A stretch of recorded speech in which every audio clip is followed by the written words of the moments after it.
Now, officially beginning. Just repeating this. Through Mercury, Virgo comes into close relation to three constellations, Aries, Gemini, and Scorpio. I mentioned he had previously mentioned Aries, Gemini, and Virgo. Here again is a triangle of energies of great importance in the life of the Christ child, which Virgo guards and nourishes and hides within herself. See, the 8, interestingly enough, is a number of the Christ. I say a number of the Christ because there might be others, just the way we learned yesterday. That 9 is the number of man, 5 is the number of man. Did I say at one point 7 also? I looked at the number of man up, and certainly the 5 and 9 were there, maybe the 7, I'm trying to remember. And why not 4? So when it comes to the number of the Christ, well, 11 or 2 might be related, but we're told that 8, which is the number associated with Scorpio, is a number of the Christ, and supposedly of the triumph of the Christ over a lower 8, which has to do with lower Scorpio and with the 8th sphere and with all that might drag one down into the depths of a type of matter we should not even be associated with. Through Aries and Scorpio, the Christ life and manifestation is integrated with that of the 4th creative hierarchy. Well, we do know that Scorpio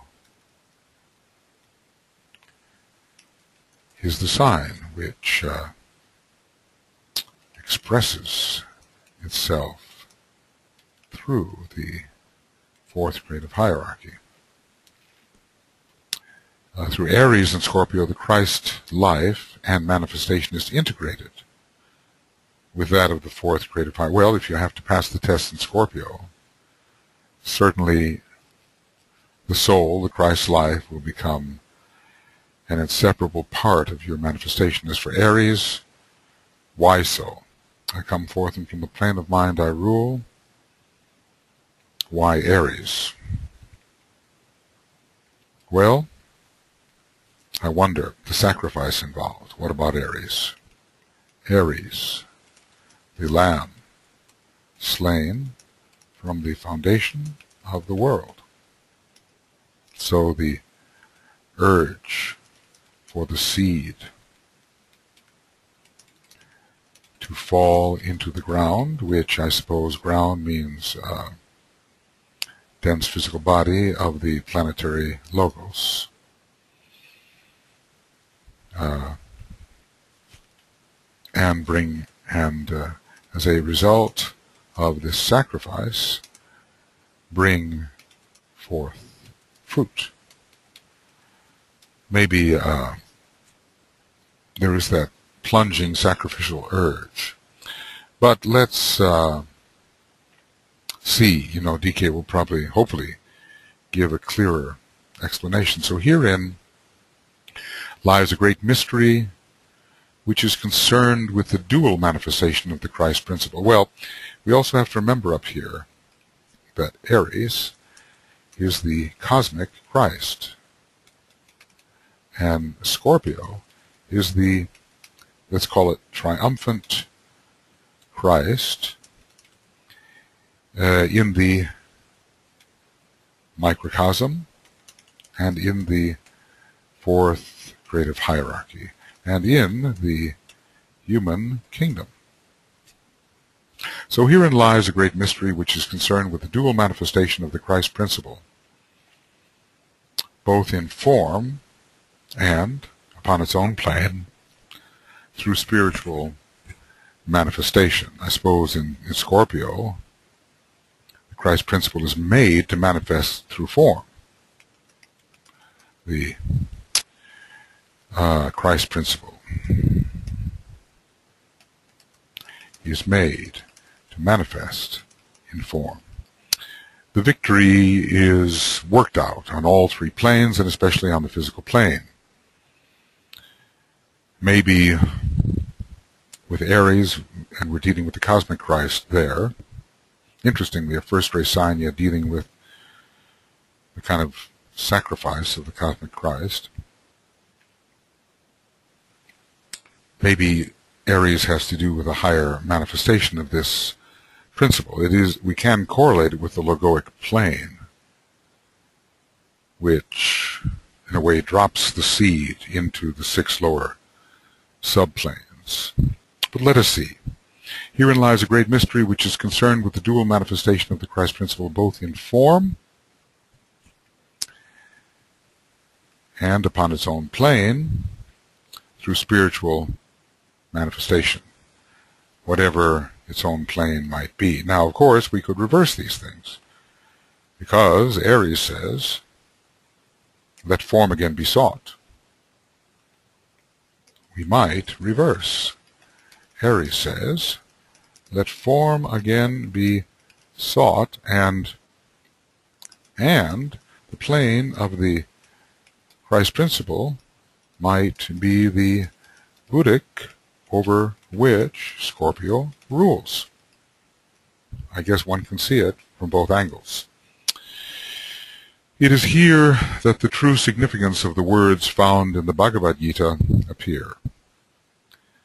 When Krishna, the Christ principle, the overshadowing soul, says to Arjuna, the world disciple or developed form aspect, was he a third-degree initiate? Probably not, but still world disciple.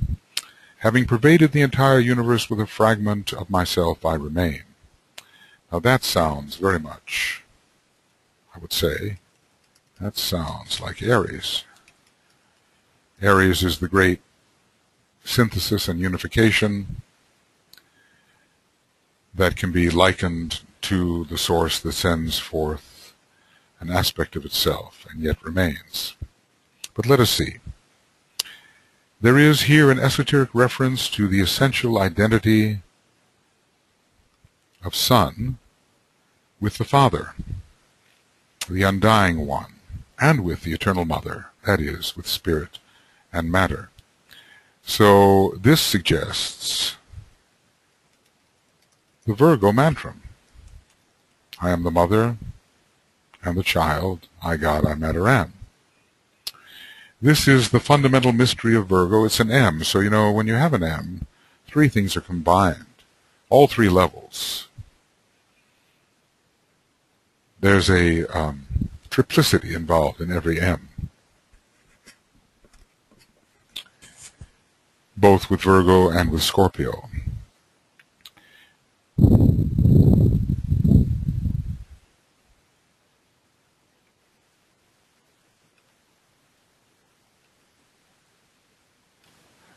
So, in a way, the fragment is the Son, and the remaining one is the Father. He who has seen me hath seen the Father. There is the Father and Son. Interestingly, Aries is much associated with the Father aspect, but in its sacrificial mode with the Son. It's almost as if it becomes Leo, more identified with the second aspect than the first, though somewhat identified with the first. So there is here an esoteric reference of the essential identity of the Son with the Father, the undying one, the one who is not subject to mutation, the one who is essential being, and with the eternal Mother, that is, with the Spirit, that is, with spirit and matter. So sometimes you might say that Aries represents God the Father and Virgo, God the Mother. This is the fundamental mystery of Virgo and will be revealed when the energies pouring into Virgo from Gemini via the planet Mercury have done their destined work.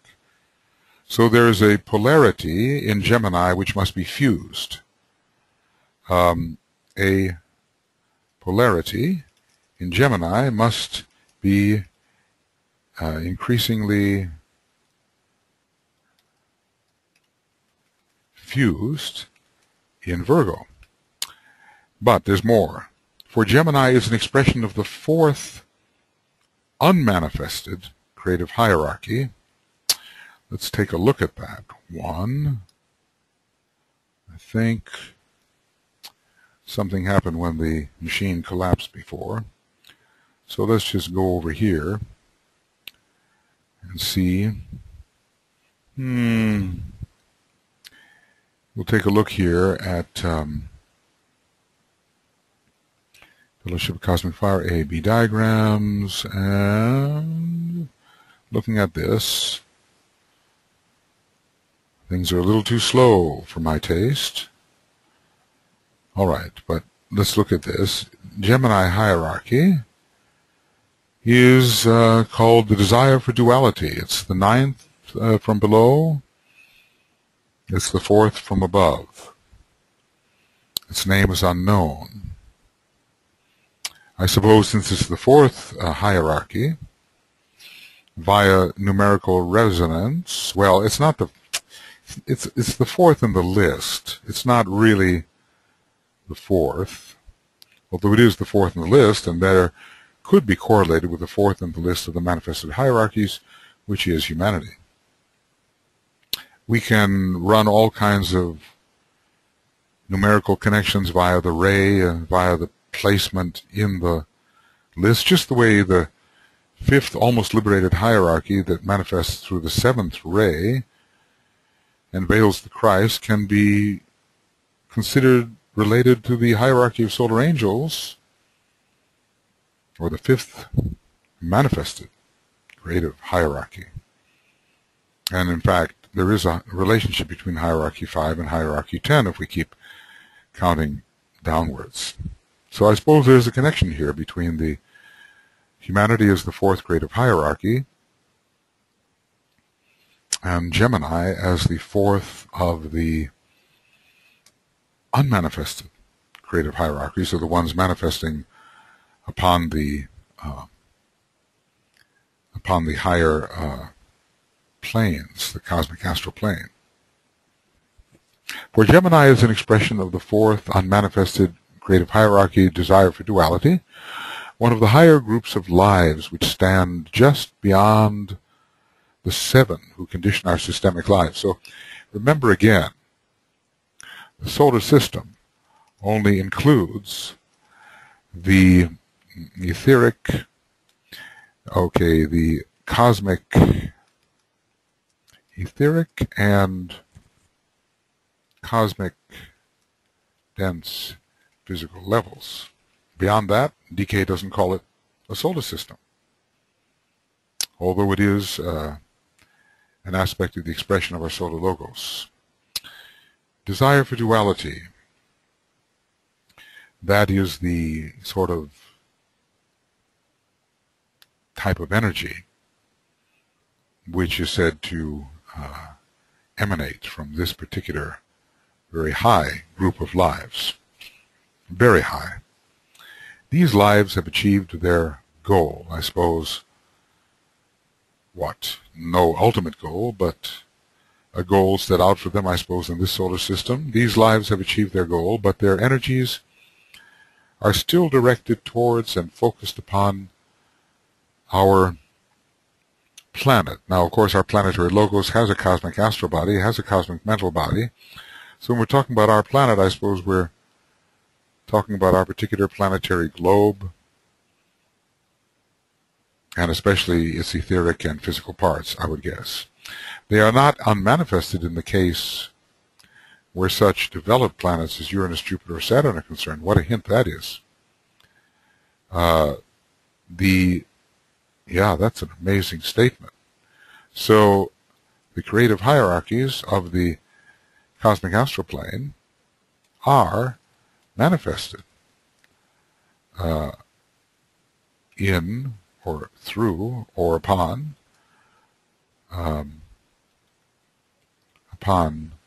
highly developed planets, or the planets of highly developed planetary logi. Why isn't Neptune mentioned? Neptune doesn't really belong to our solar system. I wonder why it's left out. I think Neptune is highly developed. Why isn't it mentioned here? Why is Jupiter, which is not one of the synthesizing planets mentioned unless Jupiter is meant to take the place of Neptune one day.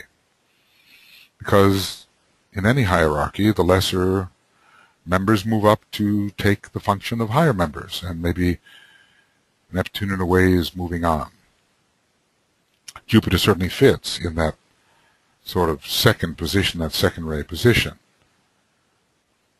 at least according to its soul ray at the present time. Does it fit there according to its monadic ray? Well, I don't know. I don't know. What is the monadic ray of Jupiter? Is it a hard line or a soft line ray? Does the obvious seventh ray of Jupiter relate to its very highest part? Or does that seventh ray relate to its personality in a ceremonial sense? These are parts of planetary lore which still have to be worked out.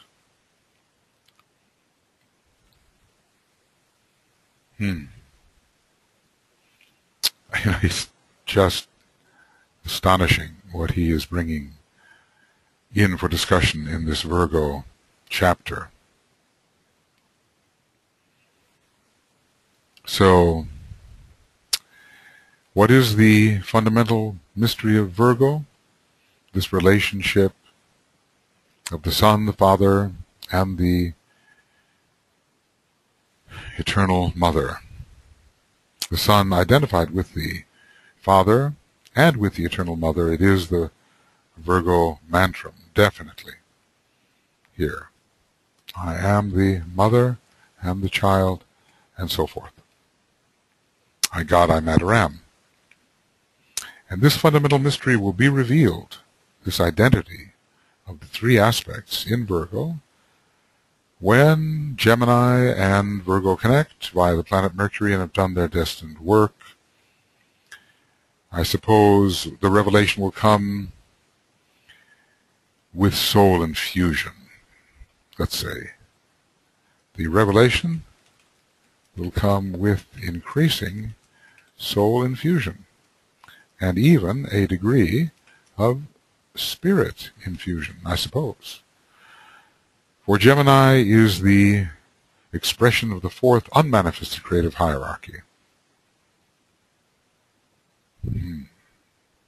So, from another point of view,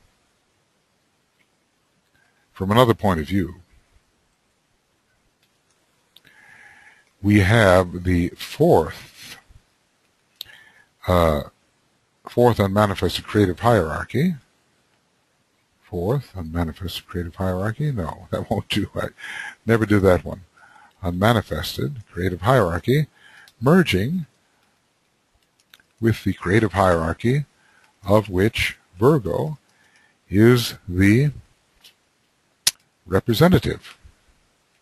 This would be the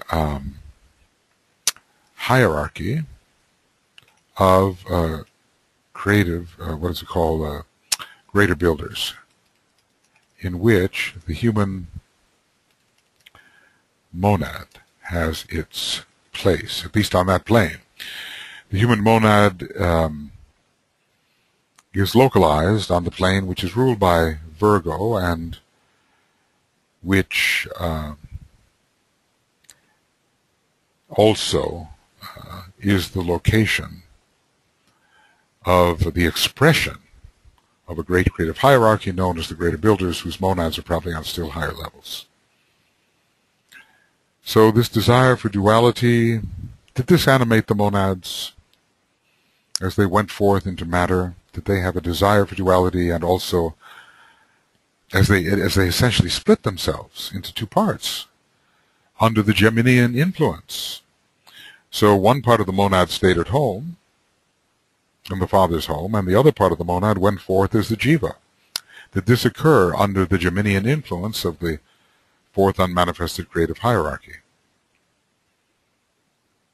Well, these are questions to be proposed, but not answered with certainty. These lives have achieved their goal in this solar system, let us say, but are still directing their attention, their focus upon our planet within our solar system, and they are not unmanifested in the case where such developed planets as Uranus and Jupiter are concerned. So they may be directing their focus towards the Earth, but they are still relatively unmanifested. At least they're not working out on the lower planes. But you kind of wonder whether some of these higher planets do really have the same kind of lower planes as we have, in which there is work going on, or whether all of the work is going on what we would call higher planes. In this triple relation of three major constellations, let's see, Aries, Gemini, Scorpio. All right, he relates so many triangles. So let's just say Aries, Gemini, Scorpio. One clear understanding characteristic can be noted, and that is their essential duality. Well, the two horns of the ram, the two brothers, or brother and sister in Gemini. But what about Scorpio? It's triple. But we can say, it's the soul and personality in conflict, the angel and the dweller in conflict. So he's telling us that these have an essential duality, the effect of which is obvious and so dramatically present in Virgo. Well, there is a fusion of the soul and personality in Virgo. Does the fusion in Virgo make the duality evident? Let's see how he thinks it is. Aries sees the beginning or initiation of the relationship between spirit and matter. This he often repeats. This is the confrontation, almost, between spirit and matter. Gemini is definitely a sign of duality, probably the most dualistic sign we have. When we think about dualism, even to the point of the Geminian personality being oftentimes seemingly split, like the two sides of such a being, which seems so dramatically diverse. The Dr. Jekyll and Mr. Hyde idea. Gemini is definitely a sign of duality and signifies the relation of these two major energies, spirit and matter, or soul and personality, these two major energies in the human or fourth grade of hierarchy. I suppose spirit and matter, but more usually soul and personality. This dualism is emphasized in a still more intimate and comprehensible manner in Scorpio, in which the note of the evolutionary cycle which it dominates is the Word made flesh. So finally, let us say, finally, the soul, through struggle, is demonstrated through the flesh. Through the flesh or lower vehicles. It is the sign wherein the Christ demonstrates his control over matter. How much control there is in Scorpio. We have to remember this. The sign of real control, oftentimes using the mind. But, of course, the will as well. Pluto being strong, Hercules giving its influence. And we notice that in Scorpio we have the serpent handler. That serpent handler is holding that serpent. That is control. The serpent is not wrapping around him or threatening him. He has this serpent under control.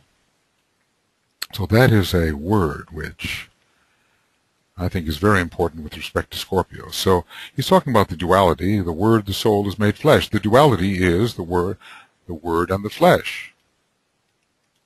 Duality in Scorpio is the Word and the flesh.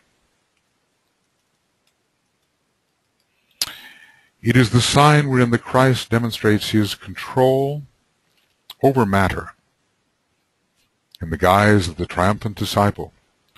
Spirit and matter in Aries, and here he comes closer to what he usually says, spirit and body, or soul and body, or soul and personality in Gemini, the mother and the child in Virgo, and the Word and the flesh in Scorpio. Here are 4 signs of creative dualism and interrelated evolution, presented and descriptive of the potency and objective of the 4th creative hierarchy. So we, the 4th creative hierarchy, are Mercury, and we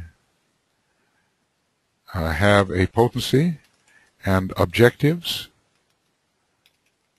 which are expressed through 4 signs ruled by Mercury, namely Aries, Gemini, Virgo, and Scorpio. I think it's very clear. So, in these 4 signs, the objective of the human 4th creative hierarchy to bring spirit and matter into relationship in Aries through the 1st and 7th ray, to bring soul and body into communicative relationship through Gemini on the 2nd ray, to bring the mother and the child into relationship. It's more of a fusion in Virgo, and then the design of the soul, the word, the archetype, the intention, right down into the threefold flesh. So the flesh is threefold, but the duality still persists. Right down into the threefold flesh. So he calls them signs of creative dualism. What's being created? Relationship. Relationships which must be worked out as part of the demonstrated potency and the objectives of the 4th creative hierarchy. We are, well, what can we say? Objectives. We are a relational creative hierarchy. And we bring the 2 together. So Gemini, creative hierarchy, with its, what we call it here, desire for duality, is affecting all of this process. What we learn is that all these other 3 creative hierarchies are among the, well, no, that's not true. That's not true. The Aries and Gemini are part of the unmanifested hierarchies, and the Scorpio and Virgo part of the manifested creative hierarchies. And interestingly, they are creative hierarchies on even planes. With the Aries hierarchy on the 2nd, or really the 4th subplane of the cosmic astral plane, but it's in the 2nd position. Gemini is in the 4th position. And if we went on, we would see that, I believe, if this is correct, that Virgo is in the 2nd position, and Scorpio is in the 4th position. 2-4, 2-4. So there's an interactivity based on 2-4, 2-4. I want to put that in. Okay, so an interactivity based on 2-4 and 2-4, where the unmanifested and manifested grade of hierarchies are concerned. And all of this, excuse me, mediated by Mercury, which is bringing things together in harmony through the fourth ray. When Mercury, the divine messenger, the principle of illusion, also interestingly in its third ray aspect, and its lower aspect, the divine messenger and also the principle of illusion, and the expression of the active higher mind, very important, telling us that Mercury is most definitely connected with the abstract mind. Okay. Whoop, let's make that correct. With the abstract mind, has performed his mission and led humanity into the light, because ever what is Mercury called the psychopomp is leading the candidate into the light. Mercury is the guide, restoring sight to the blind. There's the blinded candidate, and Mercury leads him and eventually restores sight. So that's so important. I keep on seeing things I want to I want to make a note of in the Alice Bailey extracts, page 272. So I'm going to pause to do that. Hopefully not boring you to death, but Esoteric Astrology 272, and they're saying Mercury and the active higher mind. Mercury and the active higher mind. Now, higher mind, of course, exists on subplane 3 and 2 as well, and also on subplane 1, but I do think of Mercury and its role within the spiritual triad. It is the sun of mind for subplane 2 and 3, but also I think the abstract mind for subplane number 1 on the mental plane. So if I do this and go to our AAB abstracts or extracts, Mercury and the active higher mind. Yes, I wanted to put that in. Because you know how it is. When you run into a reference, it makes an impression upon you, and then you lose it. And that you simply have the memory of the impression, but not the exact wording. And the exact wording is very important, because the Tibetan words things as we cannot, with the precision that we cannot. So when Mercury, the divine messenger, okay, the fourth ray going between the principle of illusion with its third ray personality, dividing things up and relating things wrongly, full of theories, but dark and unstable, as it says the concrete mind can be, and the expression of the active higher mind, has performed his mission and led humanity into the light. The light of what? The light of what? I want to say, I think I better go back. Led humanity into the light. Nope. Did it again. Let's just say the light of intuition. That's what I want to say. Into the light. Okay.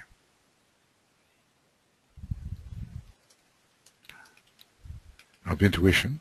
And the Christ child, out of the womb of time and of flesh, into the light of day and of manifestation. Remember what the light of day is called. This is the type of light which Scorpio expresses, I suppose, after its triumph. So we are dealing with the intuition. We are dealing with the intuitive plane here, a plane to which Mercury is related and Scorpio is related, the light of day.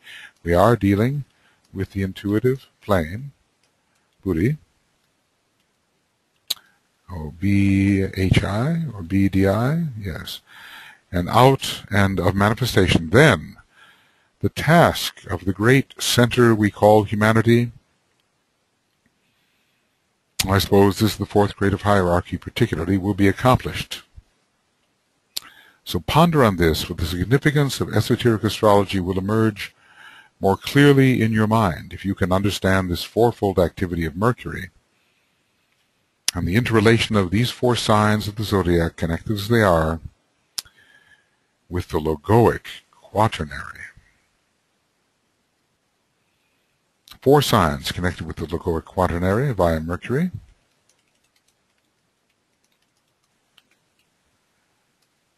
Quaternary. Four signs connected with the logoic. Now, generally a quaternary is the lower aspect. It is the personality. So are these four signs, Mercury, Gemini, Virgo, and Scorpio, connected with the logoic quaternary?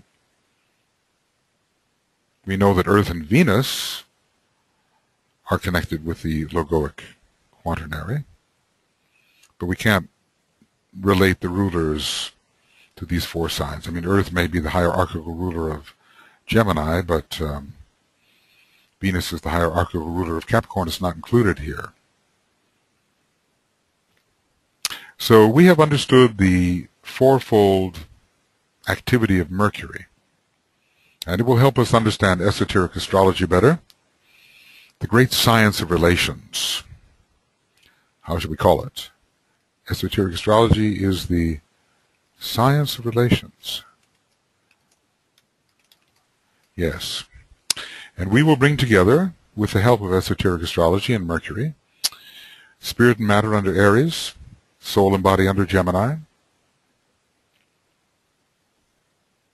How did it say?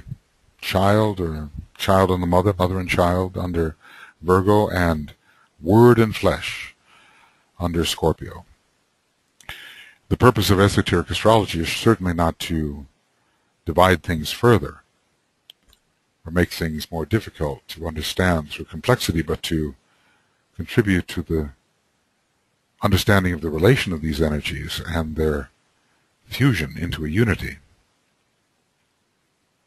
Mercury having to do with the active higher mind and conveying to us many notions concerning these relationships.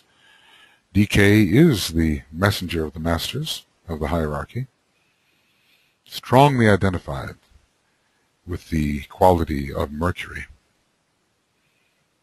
He's writing, he's communicating, he's moving about, he's willing to go on any errand, as it were, on behalf of the hierarchy. He's very much Mercury, working with Master K.H., who could be called, in a way, Venus. Mercury being, I think, more related to the previous solar system, or at least to the moon chain, and Venus may be more related to this. Okay. Moving on in this somewhat pondering and ponderous manner. It is in this sign also, that is Virgo, that the moon, in its own right of antiquity and of ancient thought form control. That's how the moon controls, through ancient built thought forms which are timed in the release of their effectiveness.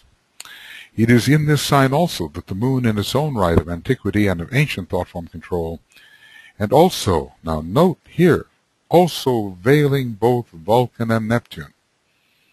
What is this, page 272 or so?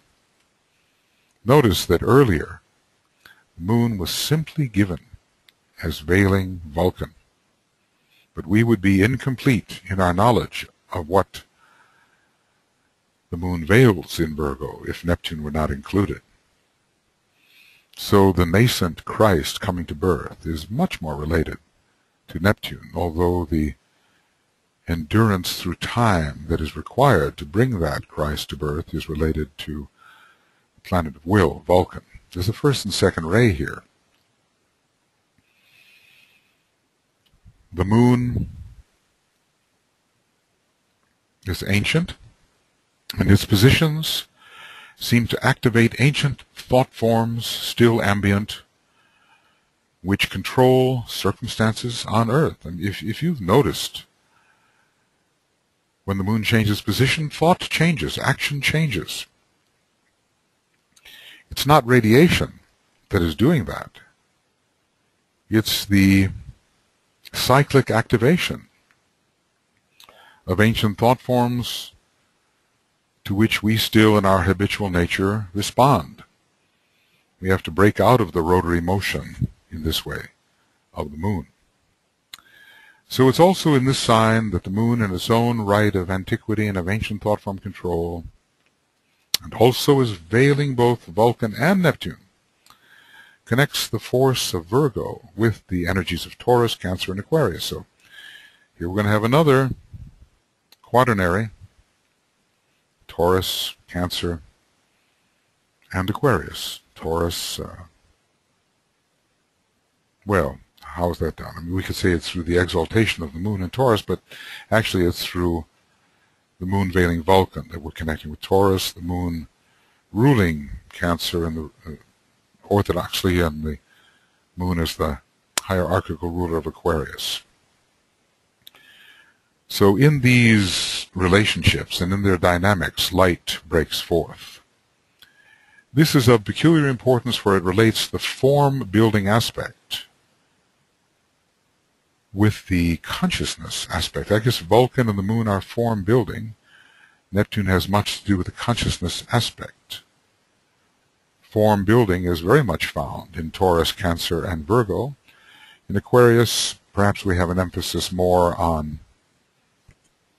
the expanding consciousness. But let's see what he means. This is of peculiar importance where it relates the form-building aspect, I guess, which is the moon, with the consciousness aspect, which, at a high stage of development, produces the manifestation of the Christ principle, or the Christ child. I guess he means the Vulcan-Neptune connection. I think that's what he's talking about here. So, this is the Vulcan-Neptune connection, where Vulcan is form-building and Neptune is the Christ principle.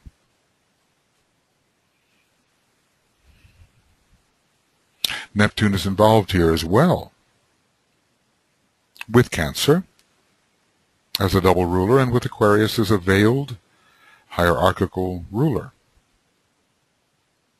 though not with Taurus. There it's simply Vulcan, and in a way the moon, by connection with the exaltation. It has been said esoterically that 4 of the names by which the Christ avatar is ever called, so it shows us there are different Christ avatars, and that there will be Christs in future ages, and such avatars descending only to redeem with no real benefit to themselves. This is the qualification of what makes an avatar. That these avatars will be called the desire of all nations. Taurus is the great sign of desire.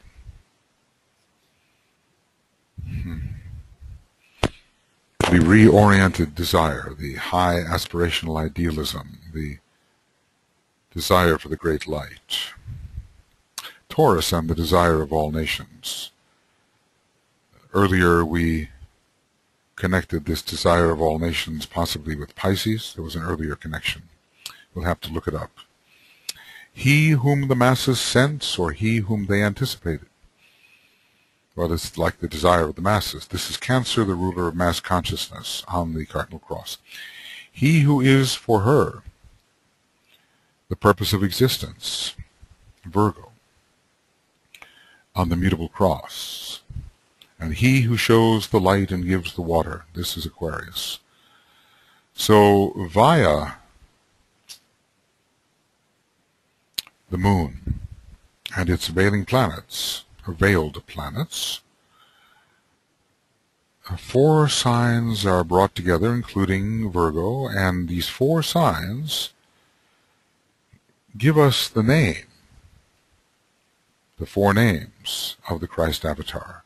4 signs and 4 Names of the Christ avatar. Taurus, the desire of all nations. Let's look that up for a second, because I have a feeling. Just want to confirm that for a moment. And I'm going to do it this way. Desire of all nations. 4 of them. And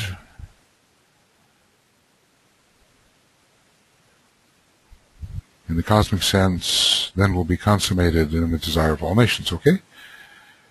Pisces, yes, consummation of divine desire, yes, the desire of all nations. And this we just recently discussed in the Libra chapter. So here is a name associated with a sign, but it's legitimate to associate a name with more than one sign, especially if we're looking at a specialized relationship of signs based upon the shared rulers. Here is the desire of all nations associated with Isis. And finally, desire of all nations associated with Taurus, and that's where we are right now. So it helps to do this Mercurian activity where we see diverse relationships which have something in common. It's the consummated desire of all nations in Pisces. I think there was a place where we have Taurus and Pisces together, and we have world saviors. Taurus representing in a way the Buddha, and Pisces representing the Christ. Those 2 signs we recently discussed with 2 signs left out. What were those 2? Oh yeah, they were Gemini and Libra, weren't they? But the other 10 signs, Gemini and Libra, considering them as human signs, yes. And the other 10 signs showing a sort of a superior, position superior to that of the average humanity, with Gemini and Libra in that context representing average humanity. So, okay, Taurus, the desire of all nations, well, we oftentimes call the Christ that, our particular Christ, or any Christ, but it's our Christ we're concerned with.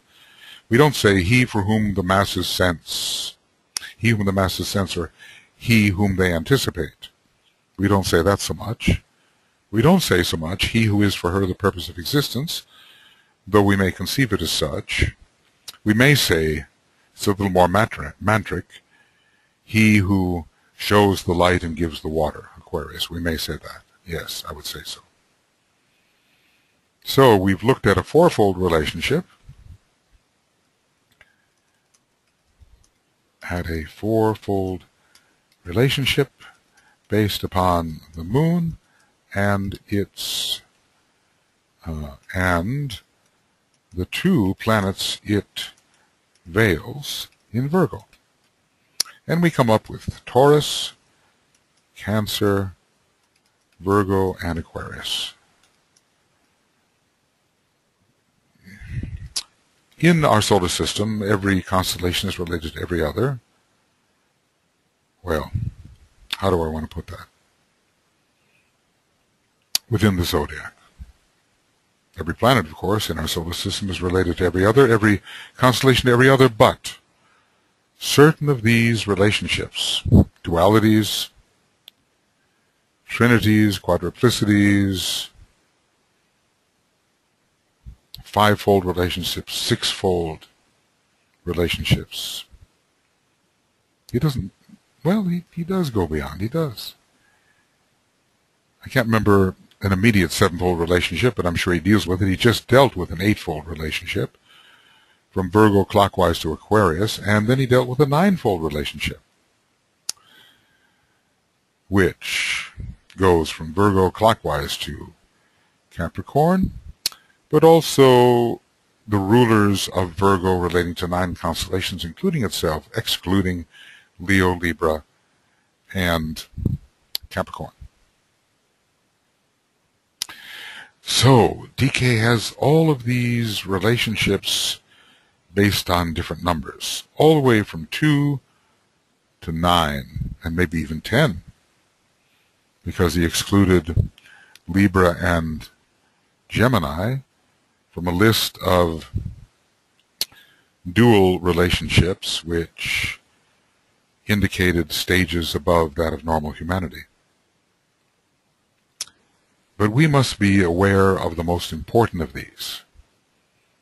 It's possible to take many configurations, make a case for them, but there are so many and time is short, and so much is to be accomplished at this time that we have to know the most significant ones. I could randomly choose triangles throughout the zodiac, but certain of them are really, really important.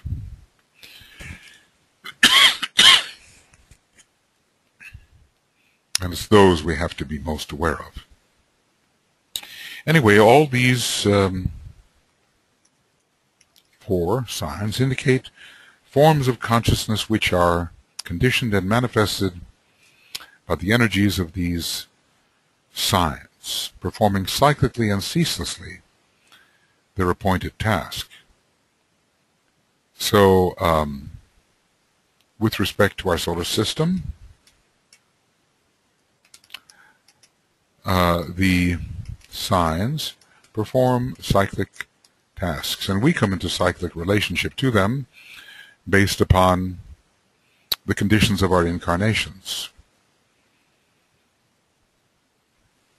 Perhaps there is, kind of a vernal equinox for the sun,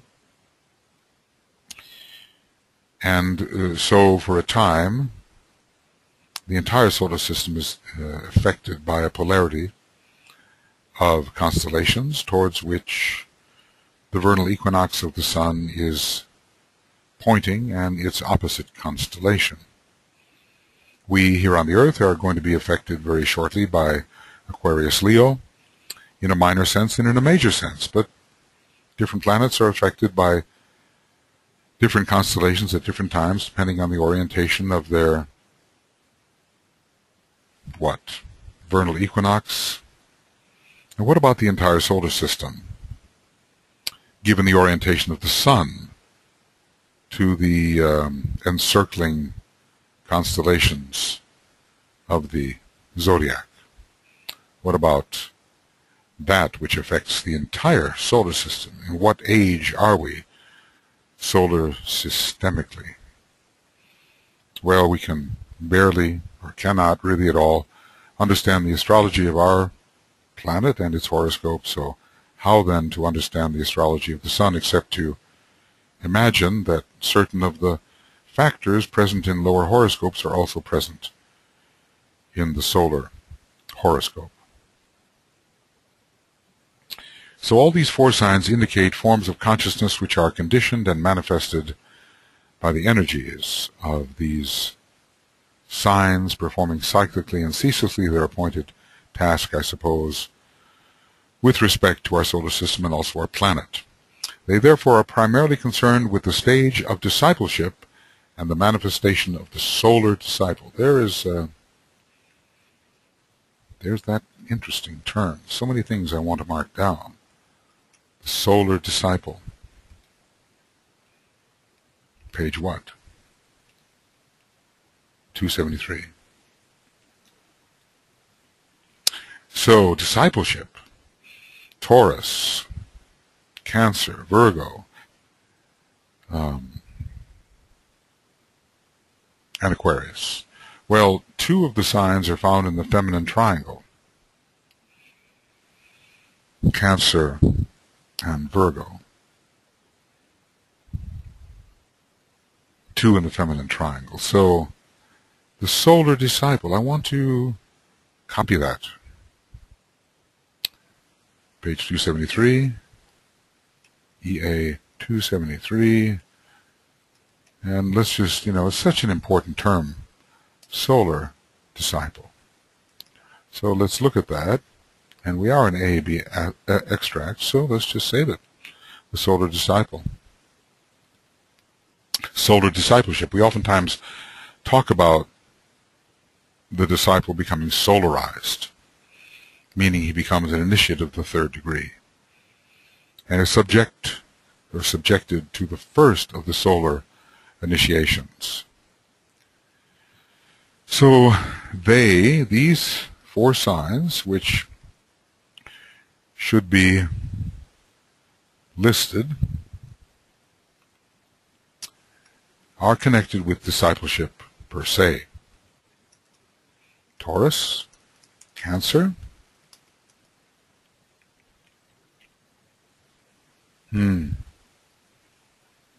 Virgo, and Aquarius. Of course, naturally Scorpio, from another angle, is deeply connected with discipleship. There's hardly a sign, I don't think there's any sign, which cannot be applied during the stage of discipleship. But DK is making a specific point. They are primarily concerned with the stage of discipleship and the manifestation of a solar disciple. Hence, the 2 energies which come from the fixed cross, namely Taurus and Aquarius. Interestingly, the sign of the new group of world servers, which contains many disciples and some initiates, and the sign Aquarius, the sign of the hierarchy, teaching humanity how to enter the hierarchy through service. This is consequently one of the intermediate crosses which relate the major 3, and there are many. Is this a cross? Is this quaternary a cross? Is that what he's saying? Is this quaternary a cross? We don't have exactly what we'd call oppositions operating here. Not really. Taurus, Cancer, Virgo. Then we have a long way to go to Aquarius, about 150 degrees. But this is consequently one of the intermediate crosses which relate the major 3.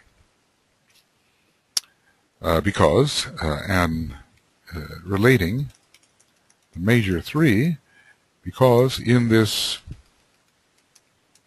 quaternary there are a cardinal sign, a mutable sign, and 2 fixed signs. So more towards discipleship, which the fixed cross rules.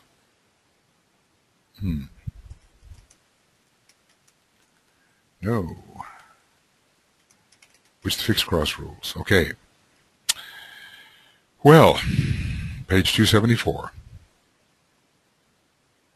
There's so much to ponder.